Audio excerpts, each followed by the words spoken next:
नमस्कार, स्वागत है आपका जनसत्ता में। मैं कृष्णा शुक्ला लेकर आई हूं आपके लिए रूस यूक्रेन युद्ध के लाइव अपडेट्स। रूस और यूक्रेन के बीच युद्ध 14वें दिन भी जारी रहा।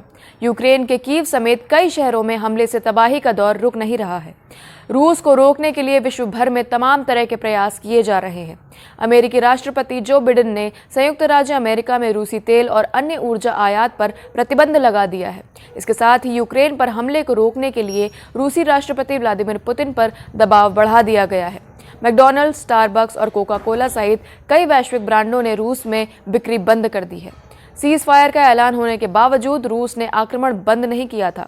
ऐसे में यूक्रेन की सरकार ने आरोप लगाया है कि रूस ने लोगों को सुरक्षित निकालने के एक मानवीय गलियारे पर गोलाबारी की है।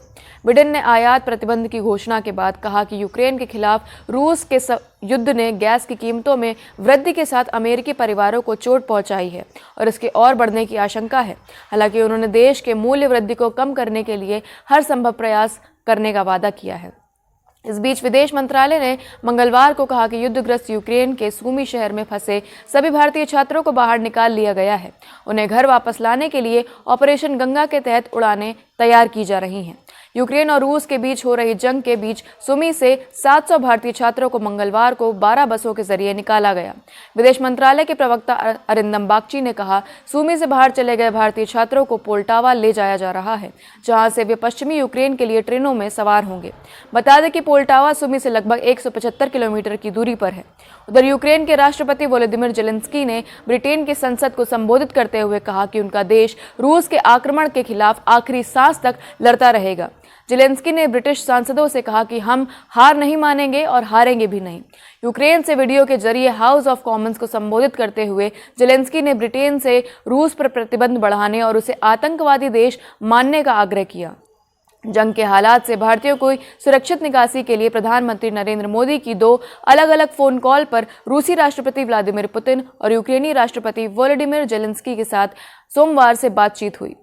पीएम मोदी से हुई इस बातचीत में भारतीयों की सुरक्षित निकासी के लिए रूस और यूक्रेन ने अपनी हरी झंडी दी थी।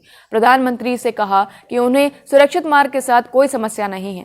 सूत्रों ने कहा कि नेताओं के बीच हुए फोन पर बातचीत ने सुरक्षित निकासी के पहल को अंतिम स्वरूप दे दिया है।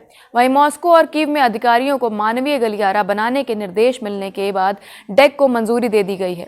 इसको लेकर विदेश मंत्री एस जयशंकर, रक्षा मंत्रालय के अधिकारी अपने समकक्षों और 2 भारतीय राजदूतों के साथ पूरी तत्परता से लगे हैं।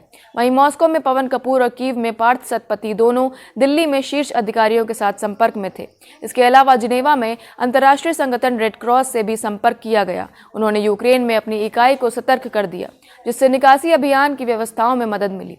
हालांकि लगातार हमलों के बीच इस बात की भी गहन आशंका थी कि युद्ध विराम होगा या नहीं।